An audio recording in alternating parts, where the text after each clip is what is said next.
Hello everybody, Michael here for Tactica Imperialis with the next video in the Xaupatec Belt campaign series. This was going to be a battle report, but unfortunately my iPad was out of battery, well, almost, so I had enough power to do an end of game type thing, but I didn't have enough to film the whole game, which was annoying really. I should have done. But anyway, Kieran came over. He's back from Tanzania, as is my brother, so the house is a lot noisier than it was. Anyway, so Kieran came over on Thursday. Today is Sunday. I did try and do this on Friday, but I made a mess of it. So today's Sunday. He came over on Thursday, and we played the next game. It was my turn, so it made sense, because otherwise it would have had to wait for Ben, but oh well. Anyway, we played 1,000 points of the Emperor's Will, which is obviously the one we have one objective each, and that's it really. Secondary objectives, 3 points for the main one. And I took my command squad with carapace armor, Vox, banner, medic, and my commander with the tactical auto reliquary and his boosted weapon skill and ballistic skill as he had at the time. Let me just check. I think that was everything. Oh, and a grenade launcher, but he died. I took a Lord Commissar with the power sword and the Emperor's Benediction, which is the mastercrafted relic bolt pistol, which is strength 5 AP4. 3 troops, platoon command squad with a Vox, including, and then 20 guardsmen with a Vox and grenade launcher each, 10 combined into one blob. Veterans with a las cannon team, a plasma gun, and a Vox. A Grenadiers veteran team with a heavy flamer and 2 flamers, 2 armor sentinels, 1 with a missile launcher and autocannon. Well, 1 with a missile launcher, 1 with an autocannon. A Luminous Exterminator with heavy bolter sponsons and a hunter killer missile. A Wyvern with enclosed crew compartment. A Priest with a plasma gun, and a level 2 Primaris Psych, which I ran with telekinesis. Did I run telekinesis? Yeah, I ran telekinesis. And the powers I drew were Crush, I've forgotten his name, the Nova Power, and Assail, which was Primaris because I took them all from one discipline. Kieran took his commander with a bodyguard team with lots of burst cannons and gun drones. 2 Fire Warrior teams of 6 with a Chasui with a marker light and target lock, as usual. Hammerhead with long strike and a railgun. Broadside with missiles, twin-link plasma rifle, and I think 2 missile drones. Piranha with a fusion blaster and 2 gun drones. Stealth team with no upgrades. 5 Pathfinders with all marker lights, and 7 Pathfinders, 3 of which had ion rifles. So that was our list. And I'm going to show you the little bit I recorded at the end of the game now. Now, I was a little bit giddy and a little bit over the top, so I'm going to apologise for that. And I also made some mistakes doing it, and I'm going to go over those once that clip is finished playing. So, let me just show you what happened at the end of the game. Hello everybody, Michael here for Tactica Imperialis with a Xaupatec Belt video. Kieran's back. And ill, it seems. And well, we just played a game for the next mission, and I really wish I bat-repped it, because it would have been awesome. Literally, this game ended on turn 5, and if the game ends on turn 6, I lose this game because my Russ gets toasted, and these guys get line breaker and take my objective and everything else. But I'll go through the game in detail in a minute once I've finished this little feedback, but the game ended with me driving my Lehman Russ over this, into here, and then rolling a 1 to end the game, meaning that on turn 5 I took his objective from him, and we tied the objective, meaning the score came out as 4-1 to me because I hold home objective and I have line breaker, and Kieran only has first blood. My Warlord, God knows how he survived. He took burst cannons to the face. I have to thank my medic for that, because he just took like 6 feel no pain rolls to the face and lived. Long strike was a bit naff. I basically flooded him on turn 5 with gimmicks of veterans and psychers and russes and priests and said kill everything or lose. And thankfully, my Russ survived long enough to drive up and take the objective, or at least contest it. So that was a win. So that means that once we check the map again, I will be able to take one of Kieran's flags. I'm just going to roll a couple of upgrades. I know what they are, I think. Alright, if you know what they are, I'll have mine. So I win, which gives me 5, that's 25 points of war gear. Yeah. And I survived somehow, so that's an 8. That's a stat increase, is it WS, BS? Yeah, it's BS one again. Okay, so that's a 2, so that's WS, so he's now WS 6, which is bonkers. And you survived, so that's a 9. That's the strength one, isn't it? So it's +1 strength on a down, +1 wound on the higher. Is it wound? Yeah. Alright, okay. So it's a 4, so he's now got 5 wounds. 5 wounds, toughness 6, is he now? Because he's Iridium, isn't he? I don't think he gained a toughness boost anywhere. No, but he's Iridium makes him tough 6, doesn't it? I don't think he's toughness 5 to begin with. But anyway. He can't be insta-killed, I'm pretty sure, because of his Iridium. I'll check. It doesn't... I shall check now. Alrighty then. Okay. So, yeah. We ran 1,000 points. And we were playing Emperor's Will. And literally, I think... Oh no, he is only toughness 5. Okay. So, I think really what screwed him over was bad dice. Well, good dice and bad dice. So, my Russ took 4 pens from the Hammerhead and passed all its cover saves, which was crazy. The stealth suits basically forgot what the word armor save was, caught 5 lasguns to the face, and they all died. My Wyvern got killed on turn 1, which sucked, because that could have been absolute mayhem with all the Pathfinders that were on the board. My infantry platoon was left to 2, but they won me the game. I took a veterans team with a las cannon and a plasma, which did nothing until the last turn when it shook the Hammerhead. How did you shake it? Oh, yeah. Yeah. A Primaris Psyker that, again, did little to nothing apart from eat ion to the face and die, which was quite funny. And that was it, really. My deck, I'm talking Hearthstone. My army wasn't that gimmicky, but it did what it had to do and it won. Same from Kieran, really, but there was mass Pathfinders, which was quite funny. So I've fallen in love with markers now. Marker lights were evil. So I'm going to do codex analysis soon, and we'll go over why Pathfinders are so annoying. Anyway, I'm going to do a full review later, but that's just a quick highlight while I'm basking in the warm glow of winning. So I'll give you a full match review, well, in a minute. So stay tuned. So as you can see, at this point in the game, I have won by 4 points to 1 because I have my home objective and I have Line Breaker, and I am contesting Kieran's objective, whilst he has First Blood because he killed my Wyvern on turn 1 with his missiles, which I was not happy with him for. Anyway, this is sort of going to be a play-by-play. So my Wyvern died on turn 1 and I lost a smattering of guardsmen from my platoon, and that was it really. And my Leman Russ was stunned by Long Strike.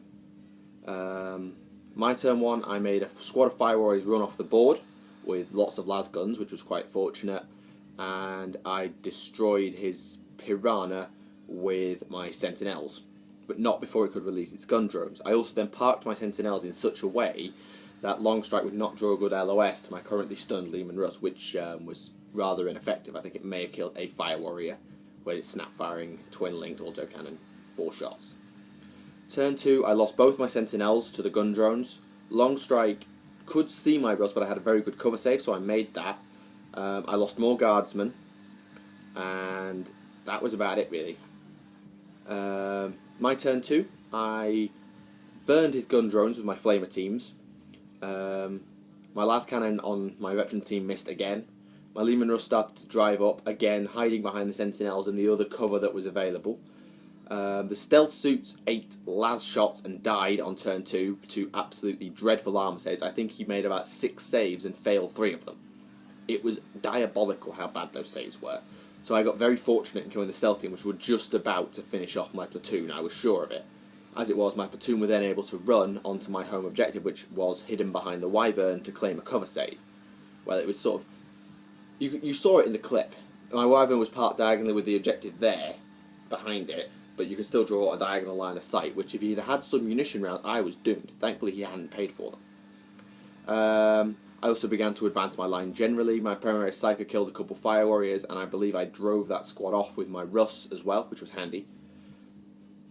And turn 3, I started losing more men. My veterans lost some guys, I think. And my Russ again made a cover save against Long Strike. that turn was overall rather underproductive. It didn't do a lot of damage. I lost more guardsmen because they were still out in the open running for the objective, and I think my platoon command squad took a couple of hits as well because they were now out in the open after hitting the stealth team. But some very, very bad dice actually saved my butt on that one. As I said, my Russ made another cover save as well. So my turn 3, I'm starting to lose a lot of guys. I'm now on the back foot, and I decide, right, I'm going to rush him. So my veterans with flamers start jumping between the cover, so they move 6 inches to one cover, then ran to the next cover. My Russ started to advance again, trying to hug cover for any sort of a save I could get, because I found that really important. I needed that cover save against long strike. I think on this turn I drove off a squad of the small 5-man squad of Pathfinders with my Lehman Russ, which was very useful, and that was about it really. His commander arrived on turn 3 but mishapped, meant it back into ongoing reserves. Not much more happened really. My commander was becoming rather incompetent with his orders. I'm not kidding, he was really useless. Even with the auto reliquary I wasn't getting the doubles. So, let's see, what happened next? Oh yes, we then had a debate, and this is, I think I must have cheated accidentally twice in this game. And this was the first one. I believed, well, we couldn't remember if you came in automatically on turn 4 or turn 5. I thought it was 5 because that's the only rule I remember. Kieran thought it was 4, so we rolled off for it, and I won, and he failed his reserve roll, meaning he didn't come in until turn 5, and that probably got me the result I got. His commander was delayed again, and I took a couple more hits on my platoon. My company commander was whittled down to just the medic and the commander. The commander got quite lucky because he was not the back man, so he had to make a couple of invols, which he did. The commissar had to make an invul or 2, and he did. I lost a couple more guards, but I'm down to 2 at this point. My platoon commander are back in cover, though. They're now hiding with the commissar. My flamer vets, I think, lost a couple of guys on turn 4. And on turn 4, I fully commit to the rush. I detached my priest from my veteran squad with the las cannons, which I was just keeping in the corner in case they had things shot at them. And he started to run up the board. I forgot his plasma gun, but that didn't matter, I was running anyway. I advanced my Psyker over the terrain to get up in his face and say, if you don't kill it, he's going to go and get Linebreaker and contest your objective. I moved my Russ forward again, however now I was out of cover. So I'm now exposed with my side armour to his hammerhead, and my Flamer vets now, they're down to the last 3 or 4, and they advance and they take Linebreaker by running. And that was it really. Shooting, because I'd moved, I'd shot at the broadside, tried to kill the drones and didn't get very far. I think I may have killed a drone, and my last cannon missed again, which was diabolical. But now my priest is just in front of his hammerhead, and he's got a decision to make at turn 5. He needs to kill my veterans. Apologies for cutting that clip short. I had to go and help my brother with something. We had to go down and get some supplies. Anyway, so turn 5, the decisions Kieran has to make is he has a Primaris Psyker and a priest about to claim Linebreaker. He has a veteran squad that is claiming Linebreaker and will go and grab his objective next turn off his broadside and win me the game. He also has a Lehman Russ, which is advancing and will probably be on his objective very, very soon. So he has 4 things he needs to kill, and he'll also want to try and kill my command squad to pick up the Warlord point, because at this point he can't see my troop squad, which is sitting on the objective, the remnants of my platoon. So his commander arrives after our little debate, an argument and roll off. He arrived on turn 5 and went to land close to my deployment zone so he could land, kill my commander, and then jump in to claim Linebreaker. Unfortunately, he scattered back about 9 inches, meaning he'd need a 10 or something on his jump roll to get into my deployment zone. But he still had a half-decent line of sight to my commander. I mean, it wasn't perfect, but my armour was better than the cover save I was getting anyway, because I'd failed the go-to-ground order, because you can't re-roll in your own squad, and my box was dead anyway, which kind of sucked.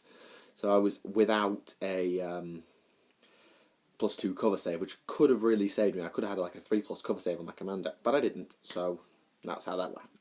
So now he's got to kill my Russ, my veterans, my priest, and my Psyker. My Psyker died to ion rifles from his Pathfinders, who chose not to mark a light, they just hit him with ion and he died. Did they Marker-Light? I don't think they Marker-Lighted him. They just hit him with ion and he died. The broadside turned around and absolutely mullered the veterans with missiles, and the drone, or drones that were left, absolutely massacred them. It was pretty catastrophic. I mean, the veterans all died in one salvo, basically. Longstrike ignored the priest in his face because he didn't have drones. He had, I think it was a smart missile system or a burst cannon, so he couldn't target the priest. He had to target the Russ because he doesn't have Splitfire. So he targeted the Russ, hit it, penned it, and then rolled a 1. So it was stunned. No, shaken. Only had 2. Shaken. Meaning I had 1 whole point left on my Russ, and it was only shaken, meaning I could still move next turn, which really, really, really helped. And he left my priest alive. He then went to shoot my command squad, and I owe a lot to my medic. I owe a hell of a lot to my medic. I forgot about the carapace armor and took them all on 5+ feel no pains. I didn't know if he was allowed it, but even if he wasn't, I was actually taking 4+ armor saves. So I hope you'll forgive me for that one. But he tanked the first suit's burst cannons and both his drones before going down. He took them both. I think he went down to the second drone actually. But he took like 7 or 8 shots before he died, which was absolutely amazing, meaning half the shots were wasted. He then shot at the commander, and thankfully, down to his carapace armor, he actually saved 2 of the wounds that he took, meaning he only lost 2. So he was down to 1 wound, which, whilst being awful, it wasn't so bad because I was relying on the game ending next turn anyway to stand a chance of winning, or drawing, or anything. So, here's the sit rep. At the top of my turn 5, my commander is on 1 wound. I've got a troop squad holding my objective. I have a priest that I need to roll a 5 or 6 on his run to claim Linebreaker. I have a Russ that is outside of his deployment zone. And at this point, well, let's start with the easy stuff. I put my commander behind as much cover as I could give him. And I then took the go to ground order, passed it and went to ground so I get the best cover save I could. The jump shoot jump had meant he was short of my deployment zone. He didn't quite make it. He rolled about a 6, so he was a couple of inches short. And so he hasn't got Linebreaker. So I move my priest, and then I take a dangerous terrain test on my Russ, because I have a rock in front of me, or like little hill in front of me, and I take it and I make it. So I jump over, I roll over that, and this is where I think I made the mistake, because Leman Russes are heavy, and that the rule heavy specifies you can never move more than 6 inches in one phase, as far as I'm aware. So I moved my Russ 12, so I got that wrong. Now, I may have a saving grace in that I could have moved 6 and then moved another 6 in the shooting phase to go flat out. However, I don't know if heavy vehicles can go flat out. So if they can, take the game as it was. If they can't, I actually accidentally cheat it. And I'm going to apologise profusely to Kieran if that is the case. So please, comment away, let me know, did I screw up? Are heavy vehicles allowed to go flat out? Because if they are, okay. If they're not, oops. However, I did actually make the 5-inch run on my priest I needed to get Linebreaker, so regardless of the Russ, I did get Linebreaker. I tried shooting at his command squad because I ran out the commissar and the priest and the platoon command, leaving the couple of platooners in the corner, and just said, right, land anywhere in here if you dare. I don't think you'll make it. So I just sort of tried to play a blocker, took off a drone or 2, which was okay, I suppose. And I actually hit his Land Raider with my las cannon, penned it, and I think I stunned it. I shook it or I stunned it, meaning that if he needed to, he would have to snap fire to hit my Leman Russ, or to turn on my priest if he was able to. And then came the end of game roll, which, as you saw in the clip earlier, was a 1. Meaning that, at the time, I thought I'd won the game by 4 points to 1 for having claimed for holding an objective and having Linebreaker, whereas he only has First Blood. However, now in hindsight, I realised that if my Russ isn't allowed to go flat out, I don't contest his objective, meaning he holds that, and he has 4 points, and I have 4 points. Meaning that the game is a draw. So, I didn't lose. Either way, I don't lose, but I may not have won. I may have only drawn. So we both took our character advancement rolls.